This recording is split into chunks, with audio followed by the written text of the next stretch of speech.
There have been two decisions from the Supreme Court today which are certain to reinforce the perception that this is a law and order court. In a series of rulings this year, the justices have enhanced the powers of the police while limiting the rights of defendants.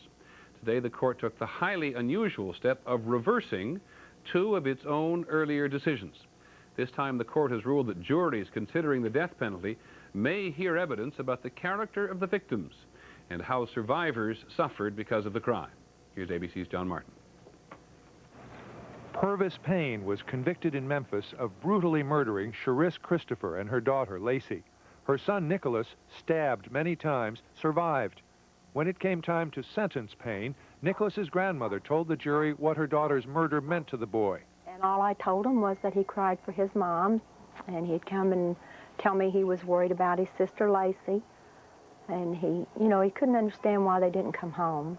The prosecutor urged jurors to vote for the death penalty to avenge Nicholas. I told the jury that somewhere down the road, little Nicholas Christopher is going to want to know what type of justice was done. Payne was sentenced to death and appealed. Today, the Supreme Court ruled it was proper to balance the rights of victims against the rights of defendants.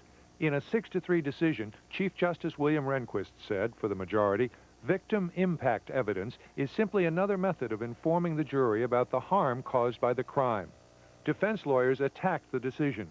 When the jury starts considering emotional arguments as opposed to facts, as opposed to law, then there is no justice. And that's the problem with this decision. Attorney General Thornburg, who had personally argued the case, disagreed. We stood up for victims in this case.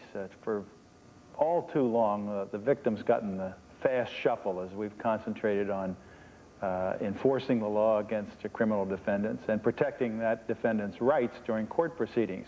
Until today, the Supreme Court had allowed victims' families to be heard in most other cases, but not those involving the death penalty. Now, convicted murderers and jurors will be able to hear the wrath and sorrow of those left behind.